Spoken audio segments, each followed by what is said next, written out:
थी। महात्मा गांधी की सबसे बड़ी समस्याओं में से एक अम्बेडकर भी थे।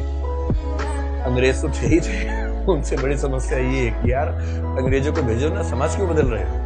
और ध्यान रखना 1936 से है, इस समय डॉक्टर अम्बेडकर ठीक ठाक पावरफुल हो चुके थे, अच्छी खासी प्रसिद्धि उनको मिल चुकी थी। महात्मा गांधी की सबसे बड़ी समस्याओं में से एक अम्बेडकर भी थे।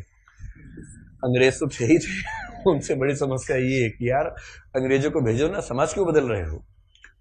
और अम्बेडकर साफ साफ कह रहे थे कि अगर मुझे अपने हित और देश के हित में चुनना हो तो देश का हित नंबर 1 पे है, पर यदि मुझे दलितों के हित और देश के हित में चुनना हो तो मैं दलितों के हित को प्राथमिकता पे रखूंगा, क्योंकि अगर अंग्रेज चले गए ऐसे ही तो यहां के सवर्ण हमें छोड़ेंगे नहीं। और दलितों की पराधीनता अंग्रेजों के आने से पहले ज्यादा थी, अंग्रेजों की उपस्थिति के समय कम पराधीनता थी।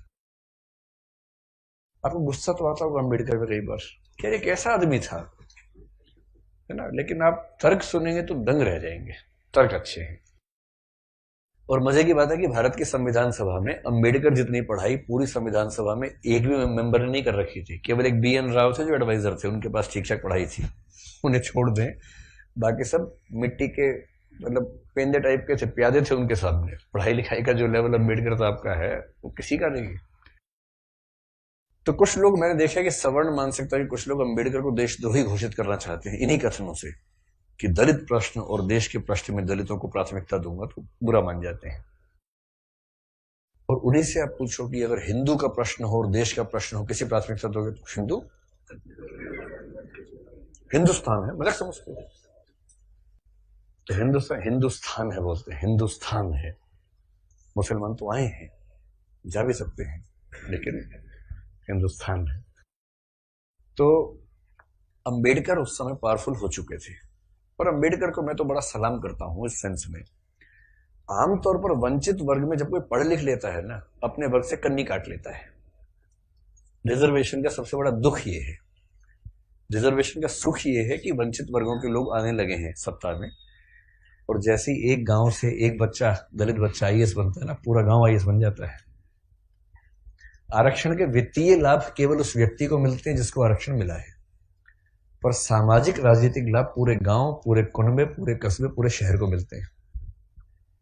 कि हमारे गांव का चंदू IAS बना है, और चंदू वर्ग में मान लीजिए SC या ST में आता है, उस दलित जाति के उस गांव के और आसपास के 100 गांव के सब व्यक्तियों के पास कॉन्फिडेंस आ जाता है। कुछ बिगड़ा, चंदू को फोन लगा दिया, चंदू बिटवा देखिए जरा। अब पुलिस वाले ने रोका, लाइसेंस के लिए, रुको रुको बात करवाते हैं, ऐसे करके कह रहे किसको फोन करो, चंदू को फोन करो। छोड़ दो कोई बात नहीं, आप जाओ, आप गाड़ी कैसे भी ले जाओ, सिर के ऊपर रख के ले जाओ, कोई बात नहीं, हम कुछ नहीं बोलेंगे। कॉन्फिडेंस लेवल बढ़ जाता है। एक रिजर्वेशन का फायदा ये होता है, आर्थिक फायदा नहीं होता, रिजर्वेशन आर्थिक मामला नहीं है, तो सामाजिक राजनीतिक समतलीकरण का मामला है, उसमें उसको देखना है। और अम्बेडकर ने, आजकल क्या होता है कि जो बच्चा IAS बनता है सबसे पहले कोशिश करता है कि उसकी जाति किसी को पता ना लगे कि वो रिजर्वेशन में है।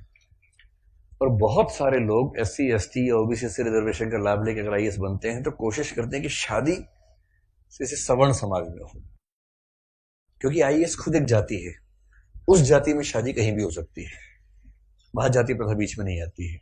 ऐसे IPS भी एक जाति है जो IAS से नीचे की जाती है लेकिन ठीक ठाक जाती है, वो भी अपने आप में ठीक ठाक जाती है। जैसे IAS पति IPS पत्नी, लोग कहेंगे हाँ ठीक है, IPS पति IAS पत्नी, तो लोग कहते हैं अच्छा चलो कोई बात नहीं ठीक है इस तरह से मैनेज करते हैं, क्योंकि IPS नीची जाती है, IAS थोड़ी ऊंची जाती है, और IRS और बाकी सब तो बहुत ही नीची जाती हैं। और उसमें जो ग्रुप भी हैं वो तो शूद्र टाइप के माने जाएंगे कि ये तो बहुत ही नीचे के लोग हैं। बेशक UPSC ने सफलता दी हो, पर ये तो ये नहीं चलेंगे, इनके 10 नंबर कम आए से, इनको बाहर करो यहाँ से एक प्रकार की जाति व्यवस्था वहां भी है।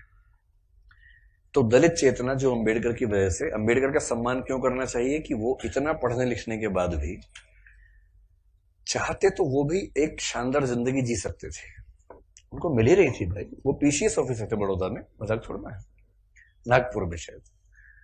और जब नागपुर में वो सिविल सेवक बनकर आए, फेलोशिप वहीं से मिली थी पढ़ने के लिए, जब वापस लौटे तो उनको PCS अधिकारी बनाया गया।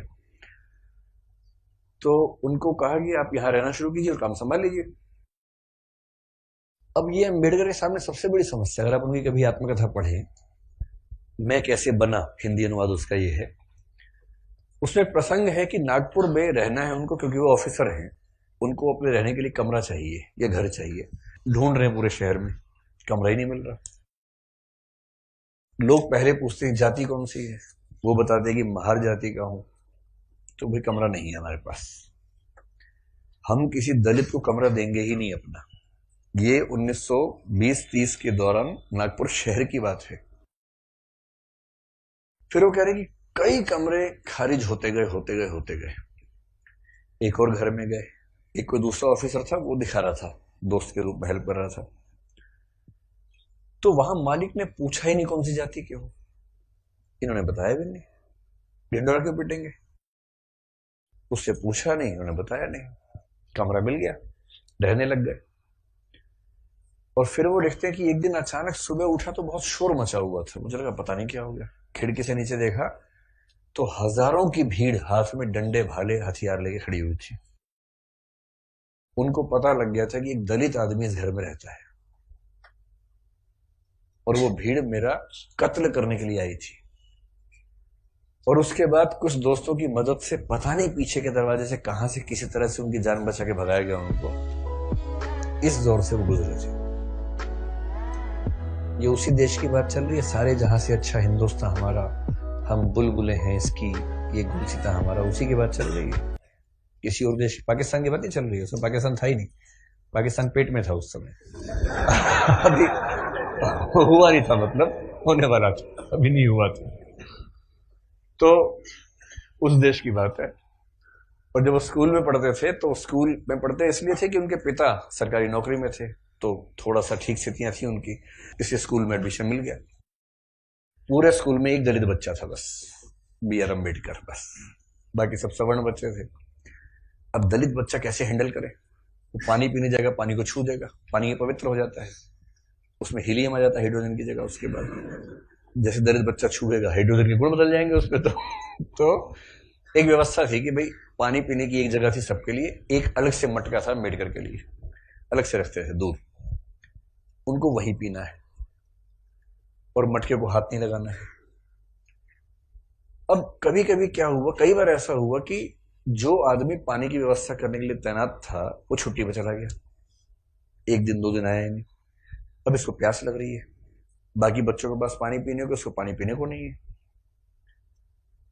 कई ऐसे दिन गुजारे स्कूल में जब उनको पीने को पानी मिलता ही नहीं था। चेतना ऐसे बनती है, ये सब झेलने के बाद बनती है।